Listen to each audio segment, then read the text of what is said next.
नमस्कार दोस्तों, स्वागत है आप सभी का हमारे चैनल शिवा ज्ञान पाठशाला पर। माँ विंध्यवासिनी यूनिवर्सिटी मिर्ज़ापुर और उससे एफिलिएटेड जितने भी कॉलेज हैं उन सभी कॉलेज के स्टूडेंट का जो एग्ज़ाम है बीए सेकेंड सेमेस्टर हिंदी का जो पेपर है 16 मई को लगा हुआ है दोस्तों। ठीक है, तो माँ विंध्यवासिनी यूनिवर्सिटी मिर्ज़ापुर और उससे एफिलिएटेड के जितने भी कॉलेज हैं उन सभी कॉलेज के बीए सेकेंड सेमेस्टर के छात्र यदि आप हैं तो उनके लिए आज की यह वीडियो किसी वरदान से कम होने वाली नहीं है।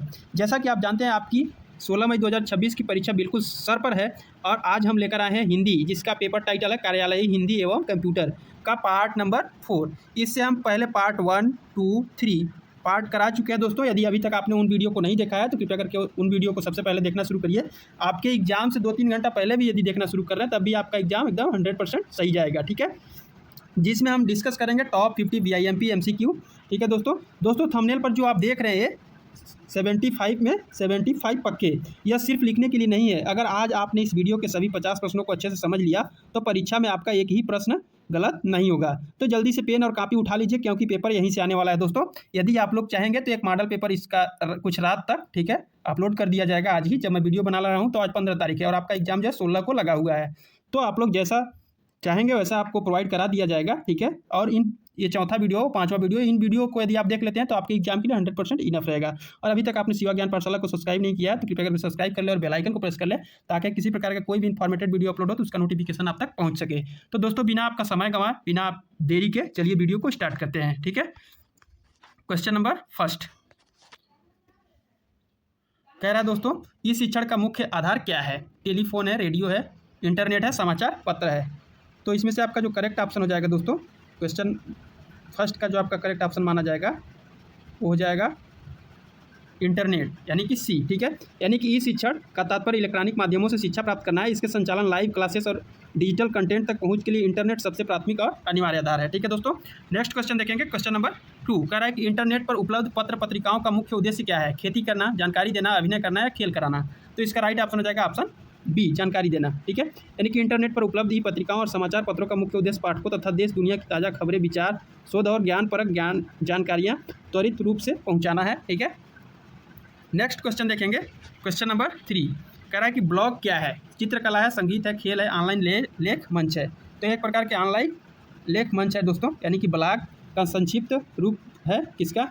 वेब्लॉग का संक्षिप्त रूप ब्लॉग है। ठीक है, यह इंटरनेट पर एक डिजिटल डायरी या मंच की तरह होता है जहाँ कोई भी व्यक्ति किसी विशेष विषय पर नियमित रूप से अपने लेख या विचार साझा करता है। ठीक है, नेक्स्ट क्वेश्चन, क्वेश्चन नंबर 4 कह रहा है कि फेसबुक का उपयोग किसके लिए किया जाता है? सामाजिक संचार के लिए, अभिनय के लिए, खेती के लिए, चित्रकला के लिए। तो यह किसके लिए? सामाजिक संचार के लिए। फेसबुक एक सोशल मीडिया प्लेटफॉर्म है दोस्तों। इसके पेज का उपयोग हम किसी सेलिब्रिटी, ब्रांड, शिक्षक या संस्था द्वारा समाज के बड़े जनसमूह के साथ संवाद और सामाजिक संचार स्थापित करने के लिए किया जाता है। ठीक है, नेक्स्ट क्वेश्चन देखते हैं। क्वेश्चन नंबर 5 कह रहा है कि ई पुस्तकालय का मुख्य कार्य क्या है? खेती करना, गीत गाना, अभिनय करना या डिजिटल पुस्तक उपलब्ध कराना। तो इसका राइट ऑप्शन हो जाएगा ऑप्शन डी, बिल्कुल करेक्ट होगा दोस्तों, डिजिटल पुस्तक उपलब्ध कराना। ई पुस्तकालय भौतिक पुस्तकों को स्कैन या ई बुक फॉर्मेट में बदलकर कंप्यूटर सर्वर पर सहेजता है ताकि पाठक इंटरनेट के जरिए कहीं से भी डिजिटल बुकें पढ़ सकें। ठीक है, नेक्स्ट क्वेश्चन देखते हैं। क्वेश्चन नंबर 6 क्वेश्चन नंबर 6 देखते हैं दोस्तों। कह रहा है कि ज्ञान दर्शन क्या है? संगीत चैनल है, समाचार चैनल है, शैक्षिक चैनल है या खेल चैनल है। तो एक प्रकार का क्या है दोस्तों? यह एक प्रकार का शैक्षिक चैनल है। ठीक है, ज्ञान दर्शन भारत का एक प्रमुख दूरदर्शन यानी कि टीवी चैनल है जो पूरी तरह से शैक्षणिक कार्यक्रमों के प्रसारण के लिए समर्पित है। इसे इग्नू और शिक्षा मंत्रालय के सहयोग से चलाया जाता है। क्वेश्चन नंबर 7 कह रहा है कि ई पाठशाला का संबंध किससे है? खेती से, खेल से, अभिनय से, ऑनलाइन शिक्षा से। तो इसका राइट ऑप्शन बिल्कुल डी करेक्ट माना जाएगा। ई पाठशाला शिक्षा मंत्रालय और NCERT द्वारा शुरू किया गया एक डिजिटल पोर्टल मोबाइल ऐप है जो स्कूली छात्रों और शिक्षकों को ऑनलाइन पुस्तकें और ऑडियो वीडियो सामग्री उपलब्ध कराता है। नेक्स्ट क्वेश्चन देखेंगे। क्वेश्चन नंबर 8 कह रहा है कि स्वयं पोर्टल किससे संबंधित है? संगीत से, ऑनलाइन पाठ्यक्रम से, खेती से या चित्रकला से। तो इसका राइट ऑप्शन हो जाएगा ऑप्शन बी, ऑनलाइन पाठ्यक्रम से। यानी कि स्वयं भारत सरकार द्वारा शुरू किया गया एक विशाल ओपन ऑनलाइन कोर्स है, प्लेटफॉर्म है जो छात्रों को विभिन्न विषयों में गुणवत्तापूर्ण ऑनलाइन कोर्सेस मुफ्त में प्रदान करता है। ठीक है, नेक्स्ट क्वेश्चन देखेंगे। क्वेश्चन नंबर 9 कह रहा है कि MOOCs का पूरा नाम क्या है? Medium online open classes, modern open online classes, मॉस्यू ऑफलाइन क्लासेस, मॉस्यू ओपन ऑनलाइन क्लासेस। तो इसका राइट ऑप्शन हो जाएगा आपका ऑप्शन डी, यानी कि मैस्यू ओपन ऑनलाइन कोर्सेज। इसका पूर्ण रूप है, मैस्यू का अर्थ है इसमें असीमित संख्या में छात्र भाग ले सकते हैं और ओपन का मतलब है कि इंटरनेट के माध्यम से सभी के लिए सुलभ है। ठीक है, क्वेश्चन नंबर 10 कह रहा है कि पॉडकास्ट का संबंध किससे है? ऑडियो सामग्री से, इवनिंग से, खेती से, चित्रकला से। तो इसका राइट ऑप्शन ए बिल्कुल करेक्ट हो जाएगा, ऑडियो सामग्री से। पॉडकास्ट जो होता है इंटरनेट पर उपलब्ध डिजिटल ऑडियो फाइलों की एक श्रृंखला होती है जिसे उपयोगकर्ता किसी भी समय सुन सकते हैं। यह पूरी तरह से श्रव्य सामग्री पर आधारित होता है। नेक्स्ट क्वेश्चन देखते हैं, क्वेश्चन नंबर 11 कह रहा है दोस्तों आभासी कक्षाएं किस माध्यम से संचालित होती हैं? पोस्ट कार्ड से, इंटरनेट से, टीवी से, रेडियो से। तो इसका राइट ऑप्शन हो जाएगा ऑप्शन बी, इंटरनेट। ठीक है, आभासी कक्षा एक ऐसा डिजिटल वातावरण है जहां शिक्षक और छात्र शारीरिक रूप से अलग अलग स्थानों पर होते हुए भी इंटरनेट और वीडियो कॉन्फ्रेंसिंग ऐप्स के जरिए लाइव जुड़ते हैं। ठीक है, नेक्स्ट क्वेश्चन, क्वेश्चन नंबर 12 कह रहा है कि ई शिक्षण का सबसे बड़ा लाभ क्या है? खेल है, अभिनय है, कहीं भी शिक्षा या खेती। तो इसका राइट ऑप्शन हो जाएगा ऑप्शन सी, कहीं भी शिक्षा। ई लर्निंग का सबसे बड़ा लाभ इसकी भौगोलिक सुगमता है। कोई भी छात्र घर बैठे यात्रा करते समय या किसी भी कोने से केवल एक स्मार्टफोन और इंटरनेट के जरिए अपनी पढ़ाई को पूरी कर सकता है, कहीं भी जाने की जरूरत नहीं है। क्वेश्चन नंबर 13 कह रहा है दोस्तों कि इंटरनेट पर उपलब्ध दृश्य श्रव्य सामग्री किसके लिए उपयोगी है? खेती के लिए, शिक्षा के लिए, अभिनय के लिए, चित्रकला के लिए। तो इसका राइट ऑप्शन हो जाएगा ऑप्शन बी, शिक्षा के लिए। दृश्य श्रव्य सामग्री जैसे ट्यूब, वीडियो, एनिमेशन आदि से कठिन विषयों को समझना आसान हो जाता है।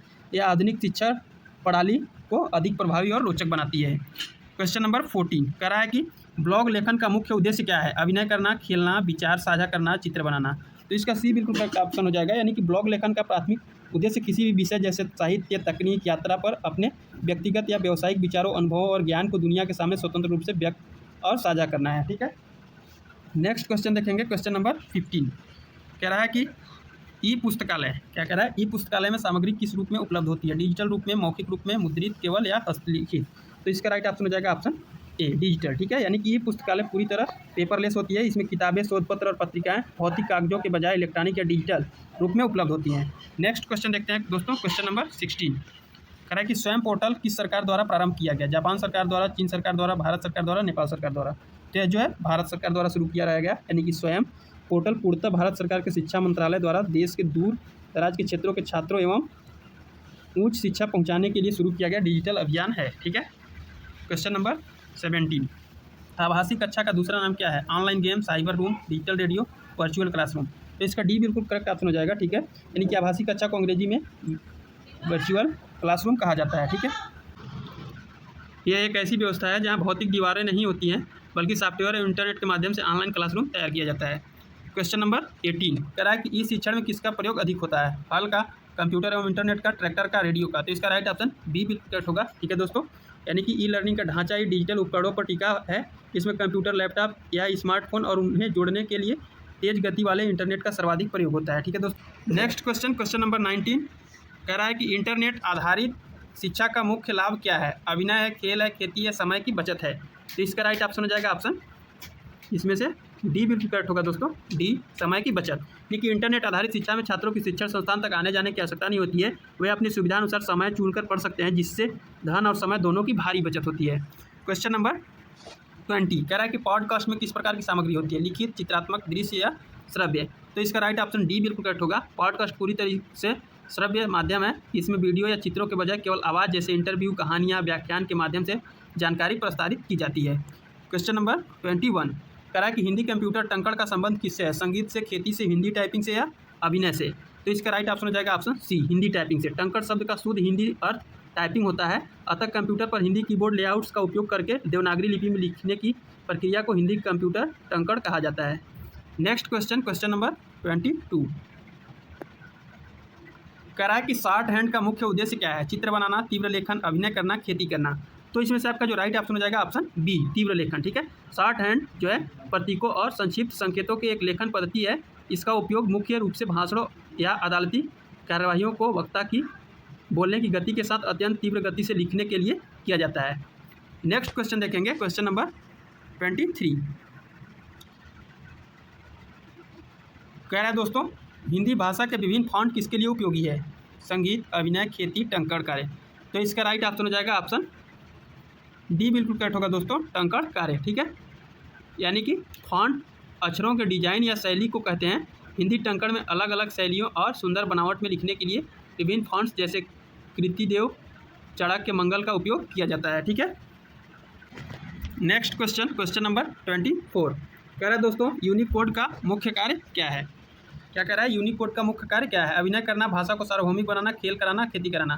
तो इसका बी बिल्कुल करेक्ट ऑप्शन हो जाएगा। ठीक है, यानी कि यूनिकोड एक अंतर्राष्ट्रीय मानक कोडिंग प्रणाली है। इसका मुख्य कार्य दुनिया की सभी भाषाओं के प्रत्येक अक्षर को एक विशिष्ट नंबर प्रदान करना है, जिससे कंप्यूटर प्लेटफॉर्म पर भाषा का स्वरूप बदले बिना उसे सार्वभौमिक रूप से पढ़ा जा सके। क्वेश्चन नंबर 25 कह रहा है कि स्पीच टू टेक्स्ट तकनीक का उपयोग किस में होता है? चित्र बनाने में, संगीत सुनने में, आवाज़ को लिखित रूप देना या खेती करना। तो इसका सी बिल्कुल करेक्ट ऑप्शन हो जाएगा दोस्तों। स्पीच टू स्पीक यानी कि वॉइस टाइपिंग एक ऐसी तकनीक है जो उपयोगकर्ता द्वारा बोली गई आवाज़ को पहचान कर उसे स्वतः ही कंप्यूटर स्क्रीन पर लिखित पाठ में बदल देती है। ठीक है, क्वेश्चन नंबर 26 कह रहा है कि OCR का पूरा नाम क्या है? Optical character recognition, optical code reading या ऑफिशियल कैरेक्टर रिकॉर्ड या online character reading.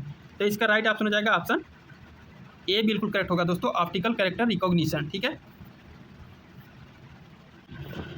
Next question number 27 कह रहा है कि OCR तकनीक का उपयोग किसके लिए होता है? खेती के लिए, अभिनय के लिए, खेल के लिए, छपे अक्षरों को डिजिटल रूप देने के लिए। तो इसका डी बिल्कुल करेक्ट ऑप्शन हो जाएगा। OCR तकनीक का उपयोग किसी भी स्कैन किए गए हस्तलिखित दस्तावेज या छपी हुई किताबों के पन्नों के चित्रों को कंप्यूटर द्वारा पढ़ने और एडिट करने योग्य डिजिटल टेक्स्ट फॉर्मेट में बदलने के लिए किया जाता है।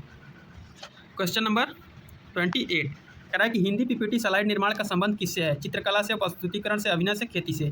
इसका राइट ऑप्शन बी बिल्कुल करेक्ट होगा। PPT का मतलब पावर पॉइंट प्रेजेंटेशन होता है। इसके जरिए स्लाइड्स बनाकर किसी भी विषय को दृश्यात्मक और रोचक रूप से प्रस्तुत किया जा सकता है। ठीक है, नेक्स्ट क्वेश्चन नंबर 29 कह रहा है कि पोस्टर निर्माण का मुख्य उद्देश्य क्या है? अभिनय, खेती, प्रचार एवं सूचना या खेल। तो इसका राइट ऑप्शन हो जाएगा दोस्तों ऑप्शन सी बिल्कुल करेक्ट होगा, प्रचार एवं सूचना। ठीक है, यानी कि पोस्टर एक दृश्य माध्यम है जिसका मुख्य उद्देश्य किसी सामाजिक संदेश, व्यावसायिक उत्पाद, इवेंट या सरकारी योजनाओं के बारे में आम जनता को आकर्षित करके प्रचार करना और संक्षिप्त सूचना देना होता है। क्वेश्चन नंबर 30 कह रहा है कि हिंदी साहित्य में शोध का मुख्य उद्देश्य क्या है? खेती करना, अभिनय करना, खेलना, नवीन ज्ञान प्राप्त करना। तो इसमें से नवीन ज्ञान प्राप्त करना बिल्कुल करेक्ट होगा। शोध यानी कि रिसर्च का मूल अर्थ ही खोजना है। हिंदी साहित्य में शोध का उद्देश्य पुरानी कृतियों का नए दृष्टिकोण के से मूल्यांकन करना, लुप्त तथ्यों को सामने लाना और भाषा एवं साहित्य के क्षेत्र में नवीन ज्ञान की स्थापना करना। क्वेश्चन नंबर 31 कह रहा है दोस्तों कि शोध के कितने प्रमुख प्रकार माने जाते हैं? 2, 5, 3, 4। तो इसके कितने प्रकार माने जाते हैं? तो इसमें 2 प्रकार माने जाते हैं, इसलिए ए बिल्कुल करेक्ट ऑप्शन हो जाएगा। व्यापक स्तर पर शोध के 2 प्रकार माने जाते हैं, एक मौलिक सैद्धांतिक शोध, ठीक है, और व्यवहारिक शोध। मौलिक सैद्धांतिक शोध और व्यवहारिक शोध, हालांकि इसके कई अन्य उप प्रकार भी होते हैं। ठीक है, क्वेश्चन नंबर 32 कह रहा है कि परिकल्पना परीक्षण किससे संबंधित है? अभिनय से, संगीत से, खेती से या शोध से। तो इसका राइट ऑप्शन हो जाएगा ऑप्शन डी। परिकल्पना किसी शोध समस्या का एक अस्थायी या अनुमानित समाधान है। शोध कार्य के लिए या शोध कार्य के दौरान वैज्ञानिक विधियों द्वारा इस परिकल्पना का परीक्षण किया जाता है कि वह सही है या गलत। क्वेश्चन नंबर 33 कह रहा है दोस्तों साहित्यिक शोध का मुख्य आधार क्या है? तथ्य एवं विश्लेषण है, अभिनय है, चित्रकला है या खेल है। तो इसका राइट ऑप्शन ए बिल्कुल करेक्ट हो जाएगा, यानी किसी भी साहित्यिक शोध को प्रमाणिक बनाने के लिए केवल कल्पनाएं काफ़ी नहीं होती, उसमें साहित्यिक रचनाओं, ऐतिहासिक तथ्यों, पांडुलिपियों का गहराई से अध्ययन, संग्रहण और तार्किक विश्लेषण करना अनिवार्य होता है। क्वेश्चन नंबर 34 कह रहा है शोध के चरणों में सबसे पहला चरण क्या है? निष्कर्ष है, संपादन है, विषय चयन है, संदर्भ सूची है। तो इसका राइट ऑप्शन हो जाएगा ऑप्शन सी, विषय चयन, यानी कि शोध प्रक्रिया की शुरुआत ही इस बात से होती है कि किसी समस्या या क्षेत्र पर काम करना है, इसलिए विषम या अनुसंधान समस्या का चयन शोध का सर्वप्रथम अनिवार्य चरण माना जाता है। क्वेश्चन नंबर 35 कह रहा है कि हिंदी टंकण के लिए कौन सा कीबोर्ड प्रसिद्ध है? ऑप्टिकल, पियानो, इंस्क्रिप्ट या न्यूमेरिक। तो इसका राइट ऑप्शन हो जाएगा ऑप्शन सी, इंस्क्रिप्ट, यानी कि इंस्क्रिप्ट कीबोर्ड भारत सरकार द्वारा स्वीकृत एक मानक कीबोर्ड लेआउट है और यूनिकोड आधारित हिंदी टाइपिंग के लिए सबसे अधिक प्रमाणिक और प्रसिद्ध है। इसके अलावा रेमिंगटन गेल भी काफ़ी उपयोग में लाया जाता है। ठीक है, नेक्स्ट क्वेश्चन नंबर 36 कह रहा है यूनिकोड का सबसे बड़ा लाभ क्या है? अभिनय करना, सभी प्लेटफॉर्म पर कार्य करना या खेती करना या खेल करना। तो इसका सभी प्लेटफॉर्म पर कार्य करना है। ठीक है, पारंपरिक फॉन्ट्स जैसे कृतिदेव के विपरीत यूनिकोड का सबसे बड़ा लाभ यह है कि इसके द्वारा टाइप किया गया डेटा बिना फॉन्ट बदले विंडोज, लिनक्स, एंड्रॉयड, मैक या दुनिया के किसी भी कंप्यूटर और वेबसाइट पर आसानी से पढ़ा जा सकता है। ठीक है, क्वेश्चन नंबर 37 कह रहा है दोस्तों स्पीच टू टेक्स्ट तकनीक का लाभ क्या है? समय की बचत, अभिनय, खेल या खेती। तो इसमें राइट ऑप्शन हो जाएगा ऑप्शन ए, समय की बचत। उंगलियों से कीबोर्ड पर टाइप करने की तुलना में बोलकर लिखना कई गुना तेज होता है। इससे लंबे दस्तावेज और नोट्स बहुत कम समय में तैयार हो जाते हैं, जिससे समय की भारी बचत हो जाती है। क्वेश्चन नंबर 38 करेंगे दोस्तों, देख लेंगे आप लोग। कह रहा है कि हिंदी पीपीटी का प्रयोग कहाँ किया जाता है? खेल में, अभिनय में, खेती में, प्रस्तुतिकरण में। तो इसका राइट ऑप्शन डी बिल्कुल करेक्ट हो जाएगा, प्रस्तुतिकरण में। ठीक है, कॉलेज के लेक्चर, सेमिनार, शोध प्रकृति या कार्यालयीय बैठकों में अपने विचारों और रिपोर्ट की डिजिटल स्लाइड्स के माध्यम से समझाने के लिए हिंदी पीपीटी का प्रयोग ज़्यादा किया जाता है। क्वेश्चन नंबर 39 कह रहा है कि शोध में निष्कर्ष का क्या महत्व है? अभिनय करना, अंतिम परिणाम प्रस्तुत करना, चित्र बनाना, खेलना। तो इसका बी बिल्कुल करेक्ट ऑप्शन हो जाएगा। निष्कर्ष किसी भी शोध का निचोड़ होता है। पूरे शोध कार्य, डेटा विश्लेषण और अध्ययन के बाद जो मुख्य सत्य या समाधान निकल कर सामने आता है उसे अंतिम परिणाम के रूप में निष्कर्ष में प्रस्तुत किया जाता है। ठीक है, क्वेश्चन नंबर 40 कह रहा है दोस्तों, हिंदी कंप्यूटर टंकण का मुख्य उद्देश्य क्या है? हिंदी लेखन को आसान बनाना, अभिनय करना, खेती करना या खेलना। तो इसमें से राइट ऑप्शन हो जाएगा ऑप्शन ए, हिंदी लेखन को आसान बनाना। कंप्यूटर पर हिंदी टाइपिंग को सरल, सुगम और मानकीकृत बनाने के लिए टंकण प्रणालियों का विकास किया गया ताकि सरकारी कार्यालयों और डिजिटल माध्यमों में राजभाषा हिंदी का कार्य सुचारू रूप से बिना तकनीकी बाधा के हो सके। ठीक है, नेक्स्ट क्वेश्चन, क्वेश्चन नंबर 41 कह रहा है कि ई शिक्षण में कौन सा माध्यम सबसे अधिक उपयोगी होता है? इंटरनेट, अखबार, डाक या रेडियो। तो इसमें से राइट ऑप्शन आपका ऑप्शन ए हो जाएगा दोस्तों, ऑप्शन ए, इंटरनेट। ठीक है, ई लर्निंग का पूरा इकोसिस्टम इंटरनेट पर आधारित होता है। Video classes, online quiz, notes download करना जैसी तमाम गतिविधियां बिना इंटरनेट के संभव नहीं है। नेक्स्ट क्वेश्चन देखेंगे, क्वेश्चन नंबर 42। ठीक है, यानी कि ब्लॉग और वेबसाइट में मुख्य अंतर क्या है? रंग, भाषा, सामग्री, प्रस्तुति, आकार। तो इसमें से करेक्ट ऑप्शन हो जाएगा ऑप्शन सी, सामग्री, प्रस्तुति। वेबसाइट पर सूचनाएं आमतौर पर स्थिर होती हैं, जबकि ब्लॉग पर नई सामग्री और लेख लगातार कालानुक्रम में नियमित रूप से प्रस्तुत किए जाते हैं। ठीक है, नेक्स्ट क्वेश्चन, क्वेश्चन नंबर 43 कह रहा है दोस्तों, पॉडकास्ट का उपयोग किस क्षेत्र में अधिक होता है? खेल में, खेती में, शिक्षा एवं सूचना में या अभिनय में। तो इसका राइट ऑप्शन हो जाएगा ऑप्शन सी, शिक्षा एवं सूचना में। आधुनिक समय में विभिन्न विषयों के व्याख्यान, इतिहास की कहानियाँ, करंट अफेयर्स और साक्षात्कार सुनने के लिए पॉडकास्ट का उपयोग शिक्षा और सूचना प्रसार के क्षेत्र में तेजी से बढ़ रहा है। क्वेश्चन नंबर 44 कह रहा है कि OCR तकनीक किसे सरल बनाती है? दस्तावेज डिजिटलीकरण, अभिनय, खेती या संगीत। तो ये ए बिल्कुल करेक्ट हो जाएगा, दस्तावेज डिजिटलीकरण। यानी कि पुरानी और दुर्लभ किताबों, सरकारी फाइलों और कागजातों को दोबारा टाइप किए बिना डिजिटल लाइब्रेरी में सुरक्षित करने के लिए OCR तकनीक का सहारा लिया जाता है, जो दस्तावेज डिजिटलीकरण को बेहद आसान बनाती है। क्वेश्चन नंबर 45 कह रहा है दोस्तों, हिंदी साहित्य में शोध के लिए क्या आवश्यक है? अभिनय, अध्ययन एवं विश्लेषण, खेल या खेती। तो इसका बी बिल्कुल करेक्ट ऑप्शन हो जाएगा, अध्ययन एवं विश्लेषण। साहित्य के किसी कालखंड, कवि या कृति पर शोध करने के लिए उस विधि का गहन अध्ययन और निष्पक्ष आलोचनात्मक विश्लेषण सबसे प्राथमिक और अनिवार्य शर्त है। ठीक है, नेक्स्ट क्वेश्चन देखेंगे, क्वेश्चन नंबर 46 कह रहा है दोस्तों, पोस्टर निर्माण में किसका विशेष ध्यान रखा जाता है? अभिनय का, खेती का, खेल का या आकर्षण का। तो इसका राइट ऑप्शन डी बिल्कुल करेक्ट होगा। एक सफल पोस्टर वही है जो राह चलते लोगों का ध्यान अपनी ओर खींच सके, इसलिए पोस्टर निर्माण में आकर्षक रंगों, प्रभावशाली स्लोगन और चित्रों के सामंजस्य यानी आकर्षण का विशेष ध्यान रखा जाता है। क्वेश्चन नंबर 47 कह रहा है कि ई पाठशाला का मुख्य उद्देश्य क्या है? ऑप्शन दिया है संगीत, डिजिटल शिक्षा, अभिनय या खेती। तो इसका राइट ऑप्शन बी बिल्कुल करेक्ट होगा दोस्तों, डिजिटल शिक्षा। यानी कि देश के प्रत्येक छात्र तक मुफ्त, आधुनिक और समान शिक्षा पहुंचाने के लिए पाठ्य पुस्तकों को डिजिटल रूप में बदलना ही ई पाठशाला का मुख्य उद्देश्य है। ठीक है, नेक्स्ट क्वेश्चन देखेंगे, क्वेश्चन नंबर 48 कह रहा है कि यूनिकोड का संबंध किससे है? खेल से, अभिनय से, कंप्यूटर भाषा प्रणाली से या खेती से। तो इसका राइट ऑप्शन हो जाएगा दोस्तों ऑप्शन सी बिल्कुल करेक्ट होगा, यानी कि कंप्यूटर भाषा प्रणाली। ठीक है, कंप्यूटर भाषा प्रणाली। तो इसमें से आपका जो करेक्ट ऑप्शन सी हो जाएगा, यानी कि यूनिकोड कंप्यूटर की एक भाषा और कैरेक्टर इनकोडिंग प्रणाली है जो दुनिया के सभी डिजिटल फॉन्ट्स और लिपियों को एक वैश्विक मानक कोड प्रदान करती है। ठीक है, नेक्स्ट क्वेश्चन देखेंगे, क्वेश्चन नंबर 49 कह रहा है कि हिंदी शोध में संदर्भ सामग्री का क्या महत्व है? प्रामाणिकता, अभिनय, खेती या खेल। तो इसमें से आपका जो राइट ऑप्शन हो जाएगा